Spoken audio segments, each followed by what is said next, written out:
Indian ആർമിയുടെ ഒരു major general, അദ്ദേഹം റിട്ടയർഡായി. അദ്ദേഹം കണ്ണൂർ സ്വദേശിയാണ്. ഏകദേശം മൂന്നോളം അദ്ദേഹത്തിൻ്റെ പഴയ ജനറേഷൻ മുതൽ ബോംബെയിലാണ് താമസം.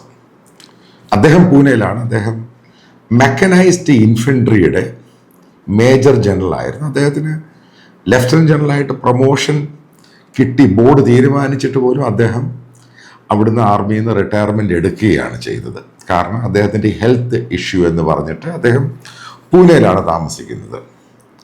അപ്പം അദ്ദേഹത്തിന് ഇതായിട്ട് മലയാളം എന്ന് പറയുന്നത്. അപ്പം ഞാൻ എൻ്റെ ഒരു സുഹൃത്തായതുകൊണ്ട് ചില കാര്യങ്ങളൊക്കെ ചോദിക്കാൻ വേണ്ടി യുക്രൈൻ റഷ്യൻ വാറുമായിട്ടും ഇന്ത്യ ഉപയോഗിക്കുന്ന വെപ്പൺസ്, ഇദ്ദേഹം ഒരു എക്സ്പേർട്ടാണ് ഡിഫൻസിൽ, ആർമിയുമായിട്ട് ബന്ധപ്പെട്ട്. ഒന്നാമത് മെക്കനൈസ്ഡ് ഇൻഫൻട്രിയുടെ മേജർ ജനറൽ പോസ്റ്റിലിരുന്ന ആളാണ്. ഇദ്ദേഹമായിട്ട് സംസാരിച്ചപ്പോഴാണ് അദ്ദേഹം ചില കാര്യങ്ങൾ വളരെ വ്യക്തവും കൃത്യവുമായിട്ട് പറഞ്ഞു.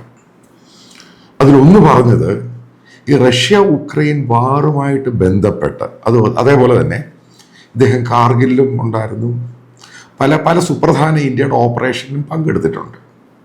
ഇപ്പോൾ സുബ്രഹ്മണ്യം കമ്മിറ്റിയുടെ റിപ്പോർട്ടുമായിട്ട് ബന്ധപ്പെട്ടും റഷ്യൻ ഉക്രൈൻ വാറുമായിട്ട് ബന്ധപ്പെട്ടും ഇറാൻ ഉപയോഗിക്കുന്ന റഷ്യൻ വെപ്പൺസുമായിട്ട് ബന്ധപ്പെട്ട് ഇദ്ദേഹം പറഞ്ഞത്, ഈ വെപ്പണുമായിട്ട്, അതായത് ഇപ്പം ഇന്ത്യ എന്ന് പറയുന്ന വലിയൊരു സൈനിക ശക്തിയാണ്. അതായത് ആർമി ആണെങ്കിലും എയർഫോഴ്സ് ആണെങ്കിലും നമ്മുടെ നേവൽ ഫോഴ്സ് ആണെങ്കിലും ഏറ്റവും മിടുക്കന്മാരായ സൈനികർ നമ്മൾക്കൊണ്ട് നല്ല ട്രെയിനിങ് ആണ് കൊടുക്കുന്നത്. പക്ഷെ നമ്മുടെ കയ്യിലുള്ള ഇപ്പോൾ ഇരിക്കുന്ന ആയുധങ്ങൾ, അതിൻ്റെ ക്രെഡിബിലിറ്റി വല്ലാതെ ചോദ്യം ചെയ്യപ്പെടുന്നു. കാരണം ഇത് അദ്ദേഹം പറഞ്ഞൊരു പോയിന്റ് ഉണ്ട്. കാരണം ഈ വാറുമായിട്ട് ബന്ധപ്പെട്ട് റഷ്യൻ ഉപകരണങ്ങൾ റഷ്യ ഉപയോഗിച്ചപ്പോൾ ഉക്രൈനെതിരെ ഇതിന് ഈ പറയുന്ന റിസൾട്ടുകളൊന്നും വരുന്നില്ല. കാരണം ഇന്ത്യ റഷ്യയുടെ നിന്ന് വാങ്ങിയ S-300 400 ആൻറ്റി എയർക്രാഫ്റ്റ്, അതായത് എയർ ഡിഫൻസ് സിസ്റ്റം, അത് പൂർണ്ണമായിട്ടും റഷ്യയുടെ പരാജയമാണ് എന്നാണ് അദ്ദേഹം പറയുന്നത്. കാരണം അവരുടെ ന്യൂക്ലിയർ ഇരിക്കുന്ന സ്ഥലത്ത് കൊണ്ടുപോയിട്ട് ഉക്രൈൻ അവിടെ ഡ്രോൺ വെച്ച് അറ്റാക്ക് ചെയ്തു എന്നാണ് പറയുന്നത്. അത് മുഴുവനും തീ പിടിച്ച് കത്തിയങ്ങ് പോയി. പിന്നീട് റഷ്യയുടെ ടെറിട്ടറിക്കകത്ത് പല ഭാഗത്തും ഈ ടർക്കിഷ് ഡ്രോൺസ്, അതേപോലെ ഉക്രൈൻ ഉണ്ടാക്കിയ ഡ്രോൺസ്, മറ്റുള്ള രാജ്യം കൊടുത്ത മിസൈലുകൾ മുഴുവൻ ഇരച്ചു കയറുക. അപ്പൊ എന്ത് ആന്റി എയർക്രാഫ്റ്റ്, അതായത് എയർ ഡിഫൻസ് സിസ്റ്റം കംപ്ലീറ്റ് ആയിട്ട് ഫെയിലിയർ ആയിപ്പോയി. അതുമല്ല റഷ്യയുടെ ടാങ്കുകളൊന്നും തന്നെ ഇപ്പോൾ അവർ ഉക്രൈനിൽ ഉപയോഗിക്കുന്നില്ല. ഇതിനെവിടെ അടികിട്ടിയ പറഞ്ഞു പോവുക. അതായത് അവർക്ക് ഡിറ്റക്ട് ചെയ്ത് പോകാൻ സാധിക്കുന്നില്ല. അതേപോലെ തന്നെ അവരുപയോഗിക്കുന്ന ഗൺസ് ഉണ്ട്. ഗൺസ് എന്ന് പറയുന്നത് ഞാൻ ഈ ബൊഫോസിന്റെ പോലത്തെയുള്ള ഹോട്ടിസർ ഗണ്ണിന്റെ കാര്യമാണ് പറയുന്നത്. അതിൻ്റെ റിസൾട്ട് വലുതായിട്ടൊന്നും വരുന്നില്ല. ഇതിൻ്റെ അകത്തൊക്കെ സൂചന വരുന്നത്, അദ്ദേഹം പറഞ്ഞൊരു പോയിന്റ് ഉണ്ട് അടിസ്ഥാനപരമായിട്ട്. ഈ ഒരൊറ്റ ആഴ്ചയെ ആയിട്ടുള്ളൂ ഉക്രൈൻ F-16 ഉപയോഗിച്ചിട്ട്. അതിനു മുമ്പ് ഉക്രൈൻ എന്ന് പറഞ്ഞ രാജ്യത്തിന് MiG-29 മറ്റുള്ള റഷ്യയുടെ വിമാനങ്ങൾ പോളണ്ടിന്റെ കയ്യിലും മറ്റുള്ള രാജ്യങ്ങൾ അവരെല്ലാം കൊടുക്കാവെന്ന് പറഞ്ഞിട്ട് ഉക്രൈൻ അത് വാങ്ങിയില്ല. അവിടെയാണ് ഉക്രൈന് F-16 ഒറ്റയാഴ്ച ഉപയോഗിച്ചപ്പോൾ അവർ ഏകദേശം 1000 കിലോമീറ്റർ റഷ്യയുടെ ടെറിട്ടറി കയറി പിടിച്ചു. ഇപ്പൊ റഷ്യൻ വെപ്പൺസ് എന്തിനു ഉപയോഗിക്കാൻ പറ്റും? എവിടെ പോയി ഈ സംഭവം? അതുമല്ല അദ്ദേഹം പോയിന്റ് ഔട്ട് ചെയ്ത് CIG റിപ്പോർട്ടുമായി ബന്ധപ്പെട്ടൊരു കാര്യം പറഞ്ഞു.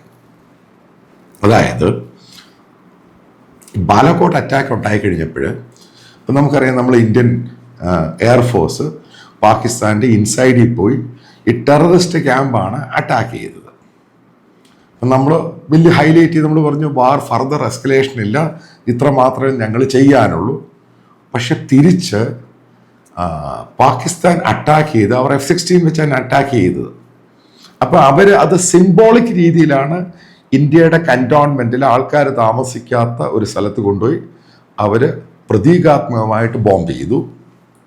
എന്നിട്ട് അടുത്ത പോയിന്റ്, അതിനെ തിരിച്ച് കൗണ്ടർ അറ്റാക്ക് ചെയ്യാൻ വേണ്ടി വിങ് കമാൻഡർ എയർഫോഴ്സിൻ്റെ, നിങ്ങൾക്കറിയാം അദ്ദേഹം പേര് ഓർമ്മ വരുന്നില്ല, അഭിനന്ദൻ, അദ്ദേഹം MiG-21 പാകിസ്ഥാൻ ബോർഡർ അകത്ത് കയറി അതിനെ വടൻ ഫയർ ചെയ്തു.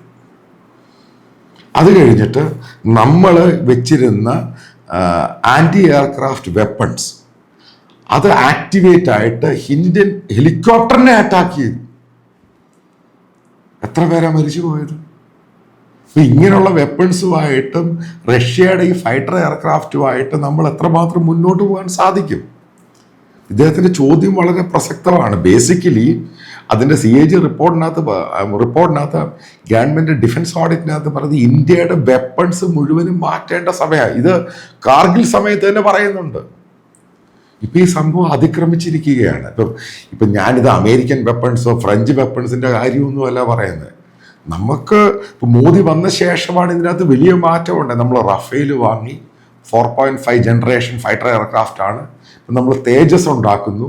ഇപ്പൊ തേജസിന്റെ അകത്ത് ഏറ്റവും വലിയ പ്രശ്നം, ഈ ഓഫീസർ പറയുന്നത് ഒരു വെപ്പൺ ഉണ്ടാക്കി അല്ല ഒരു ഫൈറ്റർ എയർക്രാഫ്റ്റ് ഉണ്ടാക്കി, ഇത് വാർ ഫ്രണ്ടിൽ കൊണ്ടുപോയി അത് പെർഫോം ചെയ്ത ശേഷമേ പറയാൻ പറ്റത്തുള്ളൂ ഇതിന് പെർഫോം ചെയ്യുന്നോ ഇല്ലയോ.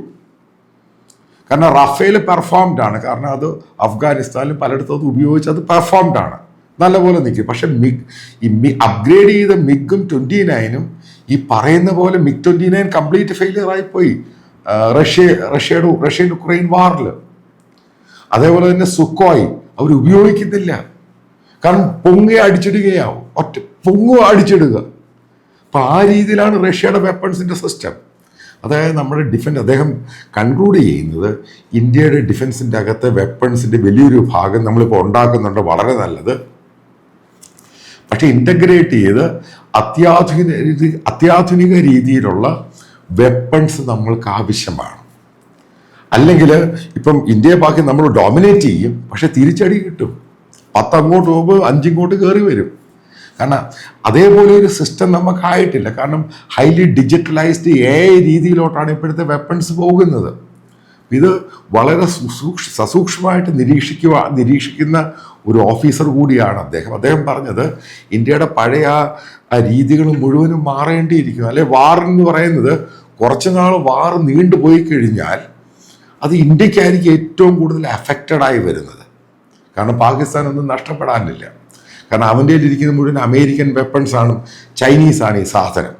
അപ്പം അതിൻ്റെ എഫക്റ്റീവ്നെസ്സും റഷ്യൻ ഉപകരണങ്ങൾ വെച്ച് നോക്കുമ്പോൾ അപ്പർ ഹാൻഡ് വരുന്നത് അമേരിക്കൻ വെപ്പൺസിന്. അതാണ് ഉക്രൈനിൽ കണ്ടത്, അതാണ് ഹമാസുമായിട്ട് ഇറാനുമായിട്ടുള്ള സംഭവത്തിൽ കണ്ടത്.